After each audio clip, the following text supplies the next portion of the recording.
एक हिंदुत्ववादी म्हणून खरं तर तुमची संपूर्ण राज्यात ओळख आहे. अनेक आंदोलन तुम्ही आतापर्यंत या ठिकाणी केले. किती गुन्हे दाखल आहे तुमच्यावर? जे लोक जर अशा आमच्या माय बहिणीनं जर छेड करत असतील ना, तर त्यांना आम्ही रस्त्यावर नांगड करून मारू. तुम्ही म्हणताय तुमच्या मतदारसंघामध्ये पाण्याचे प्रश्न या ठिकाणी मार्गी लागलेले आहेत. मात्र संभाजीनगर शहरामध्ये अजूनही 8 दिवसाला या ठिकाणी पाणी येतं. आता राजकीय आपण जर बघितलं तर पदासाठी काही करायला तयार आहे. मात्र तुम्ही त्यावेळेस पदाला डायरेक्ट लाथ मारली होती. आणि मी माझ्या उपमहापौर पदाच्या डायसून उतरलो आणि खाली सभागृहामध्ये नगरसेवक म्हणून खाली बसलो. संभाजीनगर महानगरपालिकेमध्ये भाजपचा जर महापौर झाला तर काय प्रश्न मार्गी लागू शकतात? आमचा विश्वास आहे येणाऱ्या काळामध्ये भारतीय जनता पार्टीला जर इथे महापौर असला तर हिचा दर्जा क मधून आम्ही ब मध्ये नेण्याचा प्रयत्न करू. तुम्ही भर सभागृहामध्ये नगरसेवकाला लाथ मारली होती. मंडळींनो नमस्कार, मी निर्घोष त्रिभुवन NRT न्यूजच्या गुलाल कुणाचा या विशेष कार्यक्रमात तुमचं सर्वांचं स्वागत करतोय. मंडळींनो, राजकारणात असे काही राजकीय नेते असतात की जे जनतेच्या 24 तास सेवेत असतात.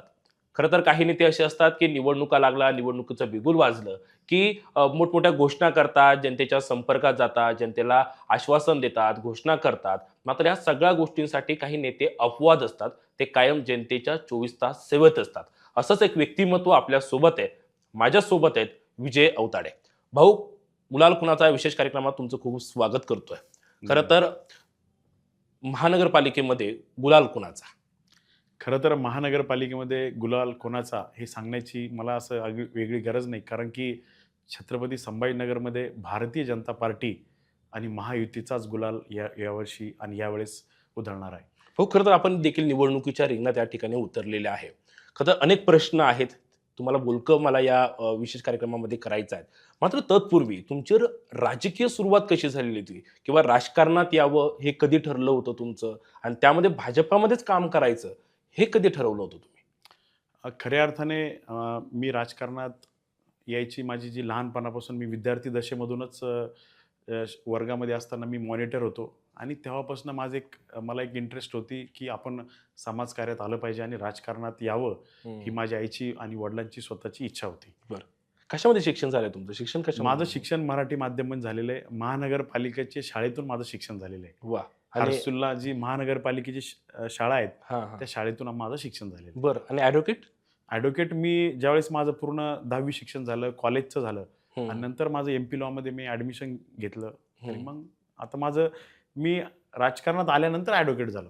अच्छा. म्हणजे मला कोणची गोष्ट करण्याची एक इच्छा होती की आपण राजकारण जीवनामध्ये असताना की आपण शिकलो पाहिजे होतं आणि मनापासून पहिली इच्छा होती. पण माझी आई ज्यावेळेस वारली मी 10वीत असताना, आणि त्यावेळेस कमी वयामध्येच माझ्यावर एक उद्योग व्यवसाय करण्याची जबाबदारी पडली. बरं भाऊ, खरं आपण जर पाहिलं तर राजकारणामध्ये तुम्हाला अनेक वर्ष या ठिकाणी झालेली आहेत.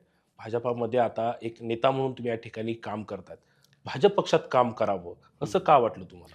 खरं तर देशाचे प्रधानमंत्री मोदीजी ज्यावेळेस 2014ला प्रधानमंत्री झाले आणि त्यांचे विजन, त्यांचं कार्य आणि त्यांनी देशाबद्दल ज्या त्यांच्या भावना होत्या आणि जे विचार होते मोदीजींचे प्रकटपणे, आणि एक हिंदुत्ववादी एक नेता म्हणून आणि विकासात्मक दूरदृष्टिकोन असलेलं व्यक्तिमत्व, त्यांच्या सर्व गोष्टीला बघून मी प्रभावित झालो. आणि खऱ्या अर्थाने पहिल्यापासून आमचा जो परिवार आहे हा आध्यात्मिक परिवार आहे. मी ज्या परिवारातून वाढलो, आम्ही लहानपणापासून आम्ही घरामध्ये आमच्या पूर्ण स्वाध्याय घेतला जातो आणि मी भक्ती फेरीलाही मी 8-8 दिवस आई वडिलांसोबत स्वाध्यायाच्या निमित्ताने मी बाहेर विद्यार्थी दशेमध्ये गेलेलो आहोत. तेव्हापासून एक आध्यात्मिक वातावरण होतं. आणि जोही पक्ष असा असावा की जो आध्यात्मिक आणि आपल्या धर्माला अनुसरून किंवा आपले विचार प्रखरपणे मांडणारा असावा आणि विकासात्मक दृष्टिकोन असावा, म्हणून भारतीय जनता पार्टीला मी देशाचे प्रधानमंत्री मोदीजी झाले त्यावेळेस त्यांना प्रभावित होऊन मी भारतीय जनता पार्टी पक्षामध्ये प्रवेश केला. बरं, खरं तर निवडणूक या ठिकाणी सुरू आहे आणि जोरदार चर्चा देखील तुमची खरं तर या ठिकाणी आपण जर पाहिलं तर फक्त मतदारसंघामध्ये नाही तर संपूर्ण जिल्ह्यामध्ये या ठिकाणी सुरू आहे.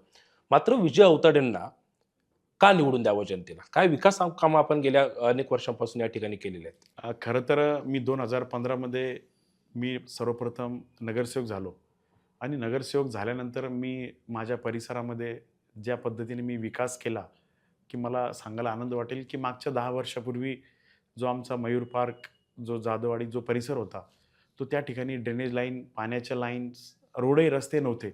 कित्येक 500-500 फुटावरून पाण्याची लाईन लोकं टाकून पाणी घेऊन जात होते आणि बऱ्याच ठिकाणी पाणीसुद्धा नव्हतं. तर आज मला त्याचा अभिमान आहे, की मी जे केलेलं काम आहे, मी नगरसेवक तर झालोच, पण त्या परिसरातही भरपूर ताकदीनं मी म्हणजे मूलभूत सुविधा म्हणून नगरसेवकचं जे दायित्व आहे, की त्या विषयामध्ये माझं प्रामुख्याने तिथे एक चांगलं काम आहे. हो, ठीक आहे. तुम्ही म्हणताय तुमच्या मतदारसंघामध्ये पाण्याचे प्रश्न या ठिकाणी मार्गी लागलेले आहेत. मात्र संभाजीनगर शहरामध्ये अजूनही 8 दिवसाला या ठिकाणी पाणी येतं. हे मार्गी लागणं गरजेचं आहे असं वाटतं तुम्हाला आणि यासाठी काय पर्याय आहेत आपल्याकडे? खरं तर मी ज्यावेळेस नगरसेवक झालो 15ला आणि नगरसेवक झाल्यानंतर मी 2017ला उपमहापौर झालो आणि उपमहापौर झाल्यानंतर आमच्या सर्वांच्या मनामध्ये एकच प्रश्न होता, की पाणी प्रश्न कसा सुटेल? पण 2019 मध्ये आपल्या संभाजीनगरचे तत्कालीन मंत्री त्यावेळेचे आताचे कॅबिनेट मंत्री नामदार अतुलजी सावे साहेब हे प्रथम त्यावेळेस मंत्री झाले, राज्यमंत्री. आणि त्यावेळेस 55 दिवस फक्त त्यांचा कार्यकाळ होता. आणि मला अभिमान वाटेल, की त्यावेळेस मी उपमहापौर भारतीय जनता पार्टीचा महानगरपालिकेत होतो. हो, हो. आणि सावे साहेबांनी आम्हाला बोलून घेतलं, की विजू आता शहराचा मी मंत्री झालो. आणि सावे साहेबांनी एक शपथ घेतली, की जोपर्यंत या शहराला नवीन पाणी पुरवठ्याची योजना मी मंजूर करणार नाही, तोपर्यंत मी मंत्रिपदाचा कोणताही सत्कार स्वीकारणार नाही. ही शपथ त्यांनी घेतली आणि आम्हाला बोलून घेतलं. तात्काळ आम्ही पुढच्या 8 दिवसामध्ये पाणी पुरवठ्याचं इस्टिमेट तयार केलं. खरं तर आमच्यासाठी एक चॅलेंजिंग होतं ते, की पाणी पुरवठ्याचं इस्टिमेट, जायकवाडीहून पाणी लिफ्ट करणे, संभाजीनगरला आणणे आणि जी पाण्याची जी लाईन होती, ती जुनी लाईन होती. तिच्यावर फक्त 5 लाख लोक पाणी पिऊ शकतात एवढ्याच व्यासाची ती लाईन होती आणि त्याच्यामुळे जास्त लोकांना ती पाणी देऊ शकत नव्हती. लोकांना प्रश्न पडतो, की जायकवाडी आपल्या उशाशी आहे आणि आपल्या शहराला पाणी नाही. आणि त्याच धर्तीवर आम्ही 55 दिवसामध्ये खऱ्या अर्थाने चॅलेंज होता, तो टास्क होता. महाराष्ट्रामध्ये सगळ्यात मोठं पाणी पुरवठ्याची योजना ही छत्रपती संभाजीनगरमध्ये माननीय अतुलजी सावे साहेबांनी देवेंद्र फडणवीस साहेबांना मागणी केली, की मला जर तुम्हाला काही द्यायचं असेल, माझ्या शहरात जर उद्योग जर आणायचा असेल, तर फडणवीस साहेबांनी त्यांनी एकच विनंती केली, की आम्हाला पाणी पुरवठ्याची योजना ही मोठी झाली पाहिजे. आणि त्यावेळेस तत्कालीन आम्ही उपमहापौर असताना आम्ही गेलो, भेटलो आणि साहेबांनी पूर्ण त्याचा पाठपुरावा केला. महानगरपालिकेच्या माध्यमातून आम्ही त्यांना टेक्निकल जी सपोर्टेड लागलं, पूर्ण अधिकारी, प्रशासन सगळं उभा करून आम्ही 30-35 दिवसामध्ये टेंडर इस्टिमेट बनवून टेक्निकल सँक्शन करून, म्हणजे 1% फीस भरावी लागते महानगरपालिकेला. 16 करोड रुपये महानगरपालिकेच्या तिजोरीत सुद्धा नव्हते. म्हणजे ज्यावेळेस टेंडर फ्लोट करायचं होतं, ज्यावेळेस ते इस्टिमेट बनवायचं होतं, तर 1% महापालिकेने भरावा ही अट राज्य सरकारने ठेवली होती. 99% आम्ही पैसे भरू, पण 1% तरी महानगरपालिकेच्या मध्ये वाटा असावा. ती सुद्धा परिस्थिती महानगरपालिकेची नव्हती. त्याच रात्री मी सावे साहेबांना फोन केला, म्हणलं साहेब, महापालिका 16 करोड रुपये सुद्धा भरू शकत नाही आणि जर हे भरले नाही तर आचारसंहिता लागेल आणि हे टेंडर फ्लोट होणार नाही.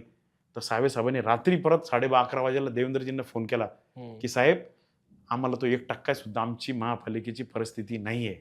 त्यावेळेस म्हैसेकर मॅडम होत्या UDच्या सेक्रेटरी, त्यांनी तात्कालीन दुसऱ्या दिवशी पत्र काढलं, की 1% सुद्धा राज्य सरकार भरेल.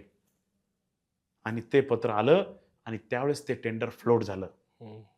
ते टेंडर म्हणजे बनवताना आम्ही शहरामध्ये 1800 किलोमीटरच्या व्यासाच्या लाईन त्यामध्ये इन्क्लूड आम्ही त्यात ऍड केल्या होत्या, की आज महानगरपालिकेची जी हद्द आहे, म्हणजे आता मिटमिटा शेवटची बॉर्डर आहे, इकडे हर्सूल शेवटची हद्द आहे, चिकलठाणा शेवटची बॉर्डर आहे, इकडे बिडबायपास, ह्या सगळ्या नवीन वसाहतीमध्ये पूर्ण आम्ही गुगलवर स्कॅन करून, गुगलवर मर्ज करून आम्ही सगळी ती लाईन DPR मध्ये घेतली आणि डिटेल प्रोजेक्ट रिपोर्ट हा आम्ही तयार केला. आणि आज मला तुम्हाला दाव्याने सांगावं वाटेल, की ती योजना त्यावेळेस टेंडर फ्लोट झालं, पण दुर्भाग्य एवढं, की त्यावेळेस महायुतीचं सरकार म्हणून देवेंद्र फडणवीस पुन्हा राज्याचे मुख्यमंत्री होणार या ताकदीनं पूर्ण 2019 मध्ये सरकार निवडून आलं. पण आमचं खऱ्या अर्थाने दुर्भाग्य म्हणावं लागेल, त्यावेळेस महायुतीमध्ये आमच्यासोबत जे लढले आणि त्यांनी आमच्यासोबत गद्दारी केली आणि ते महाविकास आघाडीसोबत गेले आणि त्यावेळेसचे तत्कालीन मुख्यमंत्री उद्धव ठाकरे साहेब हे मुख्यमंत्री झाले. आणि सर्वात पहिले त्यांनी काय केलं असेल तर या छत्रपती संभाजीनगरच्या पाणी पुरवठ्याच्या लाईनला स्थगिती देऊन टाकली. मग स्थगिती दिल्यानंतर टेंडर फ्लोट झालेलं होतं, फक्त आता ओपन करून त्याची वर्क ऑर्डर द्यायची बाकी होती. आणि मग आम्ही सगळे महानगरपालिकेमध्ये भयभीत झालो. मी उपमहापौर होतो, मी डायसवर बसलेलो होतो आणि महापौर शिवसेनेचे होते. आणि मी म्हटलं, जर स्थगिती आली असेल तर ती स्थगिती सगळ्यात पहिले तुम्ही उठवा. कारण की स्थगिती जर तुम्ही देताय, आम्ही तुमच्या सोबत आहोत, युतीमध्ये आपण लढलेलो आहोत आणि आज तुम्ही महाविकास आघाडी सोबत गेलात. शहर पाणी पाणी करतंय आणि शहराच्या योजनेला तुम्ही आज स्थगिती देताय, हे कदापि आम्ही सहन करणार नाही. आणि मी माझ्या उपमहापौर पदाच्या डायसून उतरलो आणि खाली सभागृहामध्ये नगरसेवक म्हणून खाली बसलो. काय मी त्याच मुद्द्यावर येणार आहेत. हा. म्हणजे खरं तर आता राजकीय आपण जर बघितलं तर पदासाठी काही करायला तयार आहेत, मात्र तुम्ही त्यावेळेस पदाला डायरेक्ट लाथ मारली होती. आम्ही ठरवलं होतं की मी ज्या परिसरातून निवडून आलो त्या परिसरातील सामान्य लोक टँकरनं पाणी पित होते. आजही पितात. आजही लोक टँकरनं पाणी घेत आहे. आज आमचा भगतसिंग नगर आहे, हर्सुल अर्धा गाव, आज त्या ठिकाणी पाणी नाही त्या गावाला. आजही ते लोक टँकरद्वारे पाणी पितात. आणि ज्या लोकांना आम्ही शब्द दिला होता की आम्ही निवडून आल्यानंतर तुम्हाला पाणी देऊ, तर आम्ही त्यांना तोंड काय दाखवू आम्ही त्यांना. आणि त्यावेळेस आम्ही पदावर बसत असताना आम्ही पदाचा आम्हाला कधी मोह नव्हता. आम्ही फक्त जनतेशी कमिटेड आहे. कारण की जनतेला आम्ही कमिटमेंट दिली होती की आम्ही पाणी पुरवठा योजना सावे साहेबांनी जी आणली ती पूर्णत्वास नेण्यासाठी आम्ही कटिबद्ध आहोत. आणि सावे साहेबांना आम्ही सांगितलं की साहेब हे लक्षात घ्या. त्यावेळेस मुख्यमंत्री साहेब उद्धव ठाकरे झाले आणि त्या मागच्या काळामध्ये सभागृहामध्ये सगळं आम्ही स्थगिती उठवणार नाही. म्हटलं स्थगिती उठवणार नाही तुम्ही, तर आम्ही सुद्धा तुमच्यासोबत राहणार नाही. आम्ही विरोधी पक्षात बसू आणि आम्ही तुम्हाला प्रश्न विचारू. जर आम्ही तुमच्यासोबत राहिलो तर लोक आम्हाला विचारतील की तुम्ही आज त्यांच्यासोबत आहोत, एक जण स्थगिती देतोय आणि एक जण म्हणतो आम्ही पाणी देतोय, तर तुमची भूमिका काय आहे, तर ती स्पष्ट करावी लागणार आम्हाला. तर आम्ही त्यावेळेस काही नाही, आम्ही आमच्या सत्तेतून आम्ही बाहेर पडलो आणि आम्ही आमची भूमिका ठाम मांडली. आणि मी दिलेल्या उपमहापौर पदाचा जो राजीनामा होता त्यावेळेस 15 दिवसाच्या आत उद्धव ठाकरे साहेबांना ती स्थगिती उठवावी लागली आणि इथे संभाजीनगरमध्ये येऊन त्यांनी त्या योजनेचं त्या ठिकाणी शुभारंभ करून टाकला. नाही तर त्यांनी पूर्ण प्रकल्पाला स्थगिती देऊन टाकल्या होत्या. आणि मला सांगायचं तुम्हाला, पाणी प्रश्नाचा जो मुद्दा होता तुमचा, की पाणी प्रश्नावर 2.5 वर्ष उद्धव ठाकरे मुख्यमंत्री राहिले, पण त्यांनी फक्त उद्घाटन केलं. त्याच्या पुढे त्या योजनेचं काहीच काम झालं नाही. पुन्हा महायुतीचं सरकार, पुन्हा एकनाथ शिंदे साहेबांच्या रूपाने भारतीय जनता पार्टीच्या माध्यमातून या ठिकाणी राज्याचे उपमुख्यमंत्री देवेंद्र फडणवीस साहेबांनी जो शब्द दिला होता आणि एकनाथ शिंदे साहेबांच्या सहकार्याने त्या ठिकाणी पुन्हा योजना ती कार्यान्वित झाली. आणि ती योजना बघता बघता आज 1680 कोटीची जी योजना होती ती 2800 कोटी रुपयापर्यंत गेली. का? की त्याच्यामध्ये जास्तीत जे पाईप होते त्याचा इस्टिमेट रेट जास्त वाढून गेला होता. कारण की लोखंडाचा जो दर होता त्यावेळेस 2019चा जो दर होता आणि 2023चा दर होता तो फार दुपटीने वाढलेला पण होता.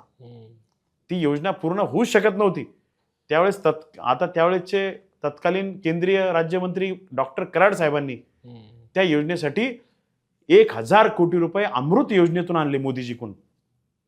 म्हणजे 2800 कोटी रुपये लागणार होते, 1680 कोटी महापालिकेने दिले. आता 1000 कोटी आणायचे कुठून? तर त्यावेळेस अमृत योजनेतून कराड साहेबांनी ते 1000 कोटी आणले आणि आज पाणी पुरवठ्याची योजना हिचं 95 ते 97% काम पूर्णत्वास झालेलं आहे. मला दाव्याने तुम्हाला सांगायचं आहे की ह्या सर्व संभाजीनगर शहरवासियांना तुमच्या NRT न्यूजच्या माध्यमातून की आता लोकांना पाण्यासाठी वणवण करावी लागणार नाही. देशाच्या प्रधानमंत्री मोदीजींनी आणि राज्याचे आत्ताचे आपले मुख्यमंत्री माननीय देवेंद्र फडणवीस साहेबांनी ह्या ड्रीम प्रोजेक्ट म्हणून महाराष्ट्रामध्ये 2800 कोटी रुपयाची सर्वात मोठी पाणी पुरवठ्याची योजना जर ती कुठे असेल तर छत्रपती संभाजीनगरमध्ये आहे. आणि ही योजना फक्त आजचा विचार करून नाही केलेली. ही योजना 2050 मध्ये आज शहराचं पॉप्युलेशन 25 लाख आहे आणि आज येणाऱ्या 2050 पर्यंत जर शहराची लोकसंख्या 50 लाख झाली तरी शहर प्रत्येक दिवस प्रत्येक दिवशी लोकांना नळाला पाणी राहणार आहे. म्हणजे जी योजना कार्यान्वित झाली, भारतीय जनता पार्टी पुढचा विचार करून मोदीजींनी सांगितलं होतं 2047चा विचार करा, 2047चा भारत कसा असणार आहे, त्या धर्तीवर या पाणी पुरवठ्याचं टेंडर केलं आणि आज ती योजना कार्यान्वित होते. आणि आज जर इलेक्शन जर 2 महिने पुढे लागले असते तर तुम्हाला सांगत होतो आम्ही लोकांना पाणीच पहिले नळाला सोडणार होतो. आम्हाला वाटत होतं जिल्हा परिषद पहिले होतील, पण योगायोगाने महापालिका झाल्या. बरं, समजा संभाजीनगर महानगरपालिकेमध्ये भाजपचा जर महापौर झाला तर काय प्रश्न मार्गी लागू शकतात? मी तर तुम्हाला सांगतो, देशाचे प्रधानमंत्री मोदीजी भारतीय जनता पार्टीचे आहे, राज्याचे मुख्यमंत्री देवेंद्र फडणवीस हे भारतीय जनता पार्टीचे आहेत. आणि जर या संभाजीनगर शहराला भारतीय जनता पार्टीचा जर उपमहापौर लाभला तर खऱ्या अर्थाने या संभाजीनगरमध्ये महायुतीमध्ये आम्ही तर लढतच आहोत, पण ज्या दिवशी भारतीय जनता पार्टीचा महापौर ताकदीने इथे बसल, प्रचंड ताकदीने, प्रचंड बहुमताने, भाजपच्या जनमताने इथं जर महापौर बसला तर मला विश्वास आहे या संभाजीनगर शहरामध्ये जे आज प्रश्न आहे, ट्रॅफिक असेल, शहराच्या दळणवळण व्यवस्थेत असेल, या शहराच्या बेरोजगाराबद्दल जे प्रश्न निर्माण झालेले, महानगरपालिकेचा सगळ्यात मोठा जो प्रश्न आहे, जो कचऱ्याचा होता, तो भारतीय जनता पक्षाने सोडवला. म्हणजे असंख्य जे प्रश्न आहे. आणि येणाऱ्या काळामध्ये संभाजीनगर शहर ही मराठवाड्याची राजधानी तर आहेच, पण जसं मुंबई, पुणा, नागपूर, नवी मुंबई या महानगरपालिकेचा जसा दर्जा उंचावलेला आहे, आज महापालिका ही क दर्जेमध्ये आहेत. आमचा विश्वास आहे येणाऱ्या काळामध्ये भारतीय जनता पार्टीला जर इथे महापौर असला तर हिचा दर्जा क मधून आम्ही ब मध्ये नेण्याचा प्रयत्न करू आणि जास्तीत जास्त महापालिकेचं उत्पन्न वाढवू आणि शहर एक ताकदीचं स्वतःच्या हिमतीवर उभा असणारं शहर, आम्ही स्मार्ट शहर उभा करू. बरं भाऊ, खरं तर आपण उपमहापौर असताना खरं ती बातमी खूप गाजली होती आणि विजय आवताडे तेव्हापासून चांगले चर्चेत आले होते. तुम्ही भर सभागृहामध्ये नगरसेवकाला लाथ मारली होती, काय प्रकरण होतं ते? विषय असा होता की आमची पाणी पुरवठ्याची एक सर्वसाधारण सभा होती आणि पाणी पुरवठ्याच्या सर्वसाधारण सभा आमची त्या दिवशी ठरलेली होती आणि त्या दिवशी 11 वाजेला आमची सभा ठरली आणि सकाळीच आम्हाला दुःखद बातमी आली की देशाचे माजी पंतप्रधान अटल बिहारी वाजपेयी यांचं दुःखद निधन झालं. दुःखद निधन झाल्यामुळे आमच्या भावना एकदम म्हणजे दुखल्या की एक देशाचा प्रधानमंत्री असलेलं नेतृत्व आज गमावलं आणि सर्वसाधारण सभा आमची ठरलेली होती. आम्ही महापौरांना विनंती केली की आपण ती सभा आता एक्सटेंड करू, पण त्यांनी सांगितलं की योगायोग आहे, आपण त्या दिवशी आज सर्वसाधारण सभेमध्ये आपण सकाळी फक्त श्रद्धांजली देऊया आणि सभा पुन्हा तहकूब करूया. तर ठरल्याप्रमाणे सभा सुरुवात झाली आणि सभा सुरुवात झाल्यानंतर साहजिकच आहे सभागृहामध्ये जो कोरम कंप्लीट होतो, कोरम कंप्लीट झाल्यानंतर सभेला सुरुवात झाली आणि सभेला सुरुवात झाल्या वंदे मातरमनी सभा सुरुवात झाली आणि त्याच वेळेस MIMचे नगरसेवक मतीन म्हणून तो गडबड करायला लागला. बरं. तर माझ्या लक्षात आलं की वंदे मातरम झालं आणि आता सभा सुरू होणार. तर त्यावेळेस पहिला ठराव मांडला की आता श्रद्धांजलीचा, कारण की सभा सुरू होण्याच्या जे महात्मा असतात, जे महापुरुष असतात, जे काही महान व्यक्ती असतात, त्यांना शोक संदेश आपण देण्यासाठी पहिले ठराव मांडतो. तर अटलजींच्या शोक संदेश श्रद्धांजली देण्यासाठी साहजिकच आहे सभागृहामध्ये जे सिनियर नगरसेवक असतात, सिनियर मोस्ट पक्षाचे असतात, त्यांना पहिले बोलण्याची संधी दिली जाते आणि आमच्या रुटीनप्रमाणे आम्ही शिवसेनेचे नगरसेवक बोलल्यानंतर भाजपचे बोलणार, भाजपचे बोलल्यानंतर काँग्रेसचे बोलणार, विरोधी पक्ष बोलणार आणि साहजिकच आहे MIMचे विरोधी पक्ष नेता होताच ते बोलणार. या सर्वांच्या पहिले त्याला बोलण्याची फार उत्सुकता झाली आणि त्यांनी काही महापौराची परवानगी न घेता डायरेक्ट माईक घेतला हातात आणि त्यांनी सांगितलं, जिन्होंने बाबरी मस्जिद गिराई हम उनका निषेध करते हैं. भर सभागृहात तर निषेध करते म्हणल्यावर आमच्या मनामध्ये फार दुःख झालं आणि मी डायरेक्ट डायसून उठलो आणि माझ्या मनामध्ये काहीच दुसरा, ज्या माणसांनी, ज्या व्यक्तींनी पूर्ण परिवाराचा त्याग केला, देशासाठी पूर्ण जीवन समर्पित केलं, अटलजीबद्दल आज विरोधी पक्षातही लोक त्यांचं कौतुक करतात आणि त्या व्यक्तीला असं बोलणारं व्यक्तिमत्व आम्ही तात्काळ म्हणलं याला लातानीच ठोकलं पाहिजे आणि आमच्या नगरसेवकांनी डायरेक्ट त्याला मारायला सुरुवात केली आणि मी पण सभा माझ्या डायसून उठलो आणि मी पण त्यांना लातानी आम्ही मारायला सुरुवात केली. मला माहित होतं की मी जे करतो ते चूक आहे, पण एक मन हे पण म्हणत होतं, अशा जर हे जे निर्लज्ज, असे जर ज्या क्रूर विचाराचे लोक असतात, यांना लातानं ठेचल्याशिवाय यांना मारल्याशिवाय ही नीट सुद्धा होत नाही. आम्ही पदासाठी, आम्ही खुर्चीचे, आम्हाला मोह नाहीये. मला त्यावेळेस मनात विचार आला होता, पद गेलं तर चालेल, पण अशा नीच वृत्तीला ठेसल्याशिवाय आम्ही शांत बसणार नाही. आणि आम्ही मारलं. आम्ही हसत मुखत पोलिसाला म्हणलं आम्हाला अटक करा. बर. आणि पोलीस आले, मला अटक केली. म्हटलं आमच्यावर जी काय होईल, केस चालू आहे आमच्यावर आजही ती. अच्छा, अजूनही केस अजून केस चालू आहे. आम्ही आज तारखेला जातो. आम्हाला अभिमान आहे. आम्ही जे केलं, ज्या देशाच्या प्रधानमंत्र्यांनी पूर्ण जीवाचा त्याग केलं. आणि ह्या केसवरून मला खरं तर हे विचारायचं तुम्हाला, एक हिंदुत्ववादी म्हणून खरं तर तुमची संपूर्ण राज्यात ओळख आहे. अनेक आंदोलन तुम्ही आतापर्यंत या ठिकाणी केले आहेत. किती गुन्हे दाखल आहे तुमच्यावर? माझ्यावर आता मागच्या काळामध्ये 27 गुन्हे दाखल होते. म्हणजे कोविडच्या काळामध्ये पण माझ्यावर 22 गुन्हे दाखल झाले. ह्या अशा प्रकरणात झाले. मी मध्ये गोरक्षकच्या त्यांना मदतीला जात असतो. त्यामुळेच मध्ये काही हिंदुत्ववादी काही याच्या घटनेवर काही मला अंगावर केसेस घ्याव्या लागल्यात. पण मी घाबरलो नाही. हे बघा, न्यायालयीन व्यवस्था एक व्यवस्था आहे. तुम्ही जर काही चूक केला असेल तुमच्यावर गुन्हे दाखल होतातच. पण अन्याय सहन करण्याची आपली तर ताकद नाहीये. का? की आम्ही अन्याय सहन करून घेणार नाही. आणि जर एखाद्यावर अन्याय होत असेल तर ते आम्ही उघड्या डोळ्याने बघणार सुद्धा नाही. का? की आम्हाला माहिती आहे ते चूक आहे. आणि ते चूक असेल तर त्याला त्याची सजा मिळालीच पाहिजे. आणि आम्हाला मान्य आहे की सजा द्यायला न्यायालयीन व्यवस्था आहे. पण काही गोष्टी कसं आहे, लातो के भूत बातों से नहीं मानते, तर कभी कभी लात भी देना ही पडती. हे ठामपणे तुम्ही सांगू हे शकता? ठामपणे मी सांगू शकतो. आणि मला ते आम्ही घाबरत नाही. हे बघा, राजकारणात घाबरण्यासाठी किंवा राजकारण करण्यासाठी आम्ही आधी आलेलोच नाहीये. आम्ही काही एक विचार घेऊन पुढे चालत आलेलो आहोत. आणि भारतीय जनता पार्टी हा विचारावर चालणारा पक्ष आहे. तुम्हाला आजही मी सांगतो, भारतीय जनता पार्टी हा एक परिवार नाहीये, परिवाराची पार्टी नाहीये. भारतीय जनता पार्टी एक विचारावर चालणारा पक्ष आहे. आणि भारतीय जनता पार्टीचे जे विचार करतात तो एक परिवार आहे.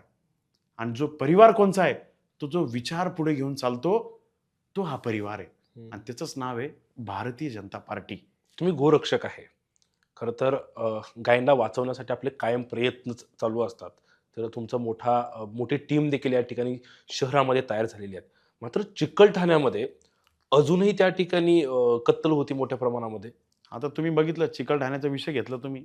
मागे आता चिकलठाण्यावर आमच्या गोरक्षावर, शेळके नावाचा आमचा गोरक्षक आहे, त्याच्यावर हल्ला झाला.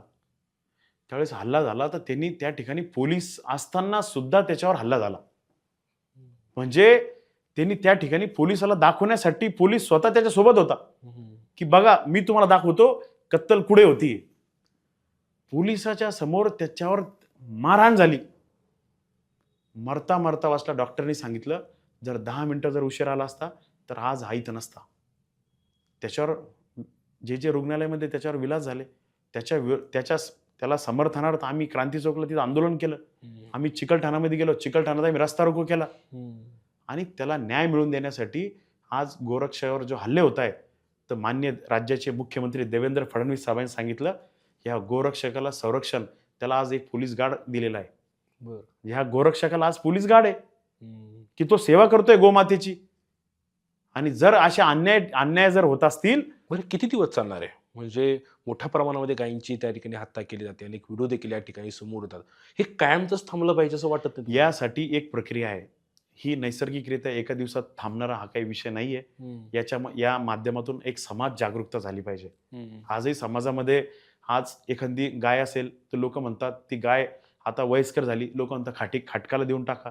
ही आज मानसिकता ग्रामीण भागामध्ये आहे. मी तुमच्या माध्यमातून त्यांना आवाहन करू इच्छितो, जी गोमाता आहे, जिना उभं लहानची मोठी होते, ते आपल्याला दूध देते, ते आपल्याला त्या ठिकाणी एक गोमाता म्हणून आपण तिची सेवा करतो, ती आपल्या खुट्याला का मरू नये. आणि समाजामध्ये ही जागरूकता निर्माण व्हावी. आणि या माध्यमातून, गोरक्षणाच्या माध्यमातून हे वेगवेगळे सगळे आता आम्ही समाजामध्ये वेगवेगळे घटक याच्यामध्ये काम करताय. काही सामाजिक संघटना सुद्धा यामध्ये काम करताय. आणि आता गोशाळा सुद्धा उभारलेल्या आहेत. आणि देशाच्या मुख्यमंत्र्यांचा आम्हाला अभिमान आहे की त्यांनी गोरक्षणासाठी एक आता कायदा आणि गोरक्षणाच्या संरक्षणासाठी एक मोठा कायदा त्यांनी पास तर केलाच. आणि गोरक्षण सांभाळण्यासाठी प्रति गाय 50 रुपये प्रति दिवस हे आता एका गोशाळेला एका गायीसाठी दिल्या जातात. आणि त्यामुळे मला विश्वास आहे येणाऱ्या काळामध्ये राज्याचे मुख्यमंत्री देवेंद्र फडणवीस साहेबांच्या निर्णयाने आज कित्येक गायी कत्तलखान्यात जाण्यापासून आज वाचत आहे आणि आज गोशाळेमध्ये लोक त्यांना नेऊन टाकत आहे. आणि त्यामुळे गोशाळेतले जे संस्था आहे त्याही त्यांना मनमोकळेपणाने त्यांची सेवा करत आहे. समाजात काही लोक आहे ते तिथं दान करत आहे. आम्ही सांगितलं वाढदिवस साजरा करायचा आहे, गोशाळेत जा, चारा वाटप करा. उगा केक कापून पार्टी करण्यापेक्षा एखाद्या गोमातेला जर आपण चारा दान केला तर तेवढं आपल्याला शांती मिळते. चाललंय आमचे प्रयोग समाजामध्ये. भाऊ, खरं तर आपण जर पाहिलं तर फुलंब्री मतदारसंघामध्ये आपण गेल्या अनेक वर्षांपासून झोकून त्या ठिकाणी काम केलेलं आहे. खरं तर तुम्ही नगरसेवक होता, मात्र मोठ्या प्रमाणामध्ये त्या ठिकाणी तुमच्या हातून कामं त्या ठिकाणी झालेली आहेत. मात्र आमदारकी तुम्हाला त्या ठिकाणी मिळायला हवी होती, मात्र तुमचं आमदारकीचं तिकीट त्या ठिकाणी डावलण्यात आलेलं होतं. या गोष्टीचं वाईट वाटतं? नक्कीच. एखादा कार्यकर्ता एखादं स्वप्न उराशी बाळगून एखाद्या संघटनेत एखाद्या पक्षात काम करतो तर काहीतरी त्याचं ध्येय डोळ्यासमोर गोल ठेवून तो कार्यकर्ता काम करत असतो. आणि कदाचित कार्यकर्त्यांनी स्वप्न बघितलं पाहिजे. राजकारणामध्ये एक कार्यकर्ता म्हणून ज्यावेळेस आपण येतो त्यावेळेस प्रत्येकाला वाटतं की मला हे पद मिळालं पाहिजे. आणि ज्यावेळेस मी पहिल्यापासून फुलंब्री मतदारसंघामध्ये काम केलं, 2012पासून मी फुलंब्री मतदारसंघामध्ये त्या ठिकाणी काम करत आहोत. म्हणजे फुलंब्री गाव तालुक्यामध्ये 92 गावं आहेत. तर प्रत्येक गावात आणि संभाजीनगर तालुक्यामध्ये 79 पूर्ण टोटल गावं आहेत. म्हणजे टोटल फुलंब्री मतदारसंघाचा जर तुम्ही आलेख जर बघितला तर मी मागच्या 10 वर्षामध्ये मी फुलंब्री मतदारसंघामध्ये प्रत्येक गावात मी ज्यावेळेस युवा मोर्चाचा अध्यक्ष झालो तर मी 200 गावामध्ये भारतीय जनता पार्टी म्हणून युवा मोर्चाच्या सर्वात पहिले मी काय केलं असेल तर प्रत्येक गावात आम्ही शाखा ओपन केल्या. म्हणजे युवकाचं मी संघटन उभा केलं. मी म्हणजे पक्षाचा मी कार्यकर्ता आहे, मला तिकीट मिळावं यासाठी नाही, तर ज्या पक्षात मी कार्यकर्ता म्हणून काम करतो, ज्या पक्षाने मला पद दिलं त्या पक्षाचा विचार आणि पक्षाचं कार्य वाढलं पाहिजे. आणि त्या मतदारसंघामध्ये सन्माननीय आमचे आदरणीय हरिभाऊ नाना बागडे हे त्यावेळेस आमदार होते, विधानसभेचे अध्यक्ष होते. पण त्या मतदारसंघामध्ये युवकाची फळी जर आपण बघितली 2015-16च्या काळामध्ये तर त्यावेळेस मनसेचं युवक जास्त होते, राष्ट्रवादीमध्ये युवक जास्त होते. पण ज्यावेळेस मी भारतीय जनता पार्टीचा युवकचा अध्यक्ष झालो तर तुम्हाला मी सांगतो की त्या वर्षी 2016मध्ये मी संभाजीनगर जिल्ह्यामध्ये 700 गावामध्ये आम्ही शाखा ओपन केल्या. आणि त्यातल्या त्यात फुलंब्री विधानसभेत आम्ही 200 गावात शाखा ओपन केल्या. आम्ही रोज 10 शाखा ओपन करत होतो आणि शेवटच्या गावामध्ये आम्ही मुक्काम करत होतो. आणि ज्या गावामध्ये मुक्काम करत होतो त्या गावाच्या आम्ही मंदिरात किंवा एखाद्या कार्यकर्त्याच्या घरात झोपत होतो. आणि परत दुसऱ्या दिवशी सकाळी 8 वाजेपासून ते रात्रीच्या संध्याकाळच्या 10 वाजेपर्यंत आम्ही 10 शाखेचं उद्घाटन केलं. आणि शेवटच्या गावामध्ये आम्ही सभा करत होतो. आणि सभा करून आम्ही परत त्याच गावामध्ये मुक्कामही करत होतो. म्हणजे संघटनेसाठी काय करावं तर ते आम्ही त्या ठिकाणी युवा मोर्चाचा अध्यक्ष म्हणून आणि काय काम केलं पाहिजे अध्यक्ष नात्याने तर त्यावेळेस मी ते माझ्या कार्यकाळात मी करून दाखवलं. मी नुसतं करून दाखवलं नाही तर अटलजींचा मी सुशासन दिन म्हणून तुम्ही जर बघितलं तर त्या 10,000 कार्यकर्त्याचा मी मेळावा घेतला. आणि त्यावेळेस तत्कालीन प्रदेशाध्यक्ष रावसाहेब पाटील दानवे साहेब असतील, चंद्रकांत दादा पाटील असतील, हरिभाऊ नाना बागडे असतील, हे त्या मेळाव्याला आले होते. मी युवा मोर्चा अध्यक्ष असताना राज्याचं अधिवेशन MGMच्या रुक्मिणी हॉलमध्ये आम्ही भरवलं. 2 दिवस राज्याच्या कार्यकारिणीची परिषद युवा मोर्चाची छत्रपती संभाजीनगरमध्ये माझ्या कार्यकाळामध्ये आम्ही ती घेतली. म्हणजे युवा मोर्चा, एकच चर्चा, युवा मोर्चा ह्या ताकदीने युवकांना जोडण्याचं काम हे भारतीय जनता पक्षामध्ये आम्ही मागच्या काळामध्ये केलं, फुलंब्री मतदारसंघात केलं. आणि फुलंब्रीमध्ये प्रत्येक वाडी वस्ती तांड्यावर बागडे नानांच्या माध्यमातून विकास तर होतच होता, पण संघटनेच्या माध्यमातून आम्ही त्या ठिकाणी कार्यकर्त्याची मूड बांधण्याचं काम केलं. 2014ला बघितलं आपण की सोशल मीडियाच्या माध्यमातून ह्या भारतावर खऱ्या अर्थाने मोदीजी खऱ्या अर्थाने सत्तेवर आले तर त्याच्यामध्ये सगळ्यात मोठी ताकद होती ती सोशल मीडियाची होती. आणि हीच आम्ही बाजू मांडून या फुलंब्री मतदारसंघात आम्ही जिल्ह्यामध्ये आम्ही त्यावेळेस सोशल मीडियाची एक नवीन विंग आम्ही या मतदारसंघामध्ये उभा केली. आणि मला अभिमान आहे, मी युवकचा अध्यक्ष असताना त्यावेळेस प्रदेशाध्यक्ष तत्कालीन योगेश टिळेकर अध्यक्ष होते. आम्ही CM चषक घेतलं. आम्ही प्रत्येक विधानसभेमध्ये क्रिकेट असेल, कबड्डी असेल, खो खो असेल, बास्केटबॉल असेल, व्हॉलीबॉल असेल, रांगोळी असेल, नृत्य असेल, वेगवेगळ्या स्पर्धा, बॅडमिंटन असेल, टेनिस असेल, या सगळ्या 22 स्पर्धेचं आम्ही प्रत्येक विधानसभेमध्ये कॉम्पिटिशन घेतलं आणि एका विधानसभेत नाही घेतलं.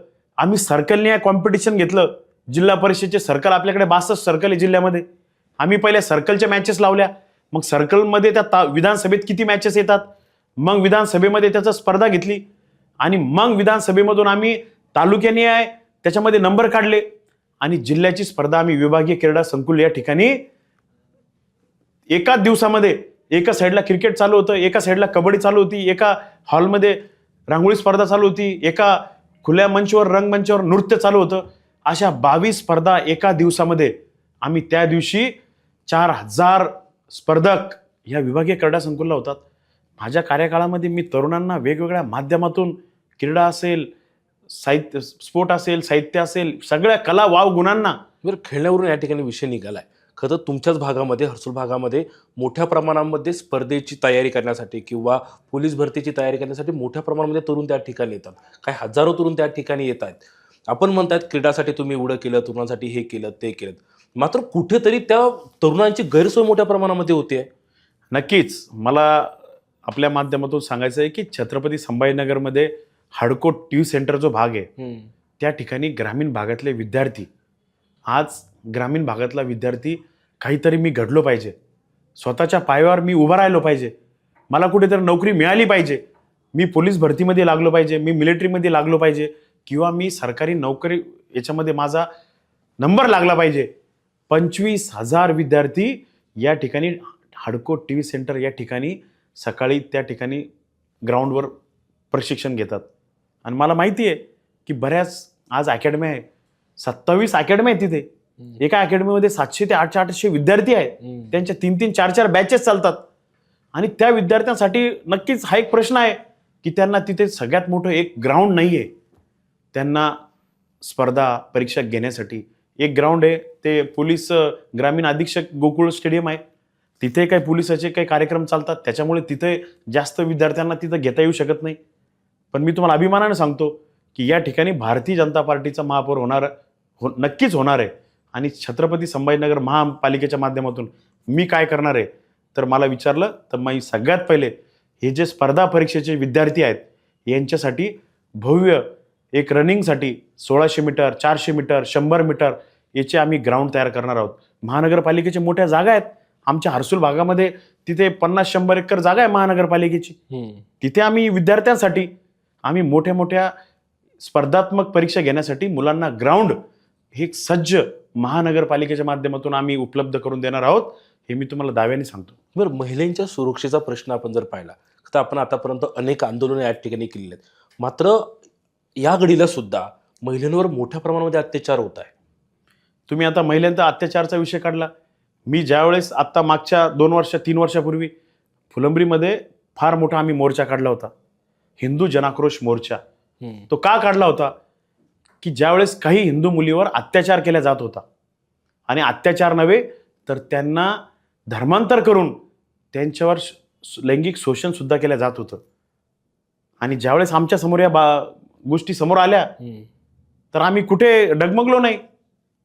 आणि त्या मुलीचे आई वडील आमच्याकडे आले की यावेळेस मुलीवर त्या ठिकाणी प्रेमाचं नाटक करून, त्यांच्यावर प्रेमाचं नाटक करून त्यांना धर्मांतर केलं जात होतं.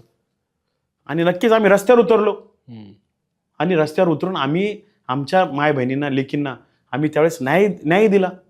त्यांना आम्ही वापस आणलं आणि वापस आणून त्यांना आपापल्या पद्धतीने त्यांचं परत लग्न लावून त्या आज सुखाने संसार करू लागलेले आहेत. आणि मी आव्हान आपल्या माध्यमातून करतो, समाजामध्ये अशा कोणत्या माझ्या माता भगिनीवर जर अन्याय होत असेल तर आम्ही त्या ठिकाणी बसलेलो आहोत. नक्कीच त्यांनी आम्हाला अवश्य फोन करावं, आम्ही त्यांना ताकदीने त्यांच्यासोबत आम्ही उभा राहू. कारण की ज्या मुलीवर खऱ्या अर्थाने मला तुम्हाला सांगायचं आहे की ज्यावेळेस एखाद्या मुलीवर अन्याय होतो ना, अत्याचार होतो ना, त्या परिवारावर फार बिकट परिस्थिती राहते. आई आणि वडील ज्यावेळेस लहानचं मोठं करतात ना, तर एक लेकरू जेव्हा आई आणि वडिलापासून जे पोरकं केलं जातं आणि त्या आई वडिलावर जे काही भावना आणि ज्या काही वेदना होतात ना, ती मी माझ्या उघड्या डोळ्यांनी बघितलेल्या आहे. की माय म्हणून ज्यावेळेस स्वतःचं लेकरू, ज्यावेळेस ते लेकरू स्वतःला माय म्हणत नाही, पोलीस स्टेशनला आम्ही बघितलं. आणि मी जाहीरपणे तुम्हाला सांगतो, हे जे प्रकार आता जे घडताय आम्हाला कोणत्या धर्मावर, आम्हाला कोणा जातीवर आमचा विरोध नाही आहे. पण जाणून बुजून एखाद्याला जर असा अत्याचार केला जात असेल तर त्यालाही आम्ही जाब दिल्याशिवाय आम्ही सोडणार नाही. बाबा, ज्या त्या धर्मात ज्याला त्याला त्याचा अभिमान असलाच पाहिजे. पण असा अन्याय करणं, अत्याचार करणं हे कदापि आम्ही सहन करणार नाही. आणि आम्ही ठामपणे तुमच्या माध्यमातून सांगतो, येणाऱ्या काळामध्ये पण अशा ज्या काही घटना घडतील तर आम्ही ताकदीने रस्त्यावर उतरू आणि अशा क्रूर विचाराच्या लोकांना, अन्यायाच्या विरोधात, अत्याचाराच्या विरोधात जे लोक जर अशा आमच्या माय बहिणींना जर छेड करत असतील ना, तर त्यांना आम्ही रस्त्यावर नांगडं करून मारू. ही ताकद ही आमच्या हिंदुत्व म्हणून नव्हे तर एक या ठिकाणी एक कार्यकर्ता म्हणून आणि त्या धर्माचं आम्हाला पण अभिमान आहे. तिची जात कोणची आम्हाला तो महत्व नाही आहे. मी हिंदू आहे म्हणून मला हिंदूच्याच मुलीवर अत्याचार होतो असं नाही आहे. पण ती कोणत्या जातीची, कोणत्या धर्माची आहे त्याची पर्वा न करता एक ती मुलगी आहे, एक ती स्त्री आहे. आणि त्या स्त्रीला जर तुम्ही जर अत्याचार करत असाल तर त्याला जाब विचारण्याची ताकद सुद्धा आम्ही ठेवू. आणि आम्ही ठेवलेली आहे. आम्ही आंदोलन केलेले. आम्हाला नाही मताची पर्वा. राजकारणामध्ये मत पडतील नाही पडतील हा नंतरचा विषय. पण ज्यावेळेस एखाद्या स्त्रीवर अत्याचार होत असेल ना तर आम्ही सहन करणार नाही. मी उपमहापौर असताना माझ्या पदाचा राजीनामा आम्ही दिला. का दिला? की एखाद्या विकासात्मक विषयावर जर एखादा विषय जर होत नसेल ना, त्या पदावर राहण्याची पण आमची इच्छा नाही मग. आणि हे तर आपल्या माता भगिनीवर जर होत असेल तर नाही, आम्ही कधी सहन करणार नाही. आणि येणाऱ्या काळामध्ये मुळीच सहन करणार नाही. आणि हे तुम्हाला ठामपणे मी सांगतो. बरं, आपण जर पाहिलं भाऊ, खरं तर तुमचं एका गोष्टीमुळे कौतुक केलं पाहिजे. खरं तर विजय अवताडे म्हटलं तर विजय अवताडे हा अनाथ मुलींचं लग्न लावून देतो. मधल्या काळामध्ये देखील एक मोठा कार्यक्रम शिवमहापुरांचा त्या ठिकाणी पार पडला आणि तुम्ही गाजावाजामध्ये त्या मुलीचं त्या ठिकाणी लग्न लावून दिलं होतं, अनाथ मुलीचं. कुठून आली होती ही संकल्पना? खरं तर हा माझा एक भावनिक क्षण आहे. मी ज्यावेळेस लहानपणी, बालपणी जीवनामध्ये मी शालेय जीवनात होतो.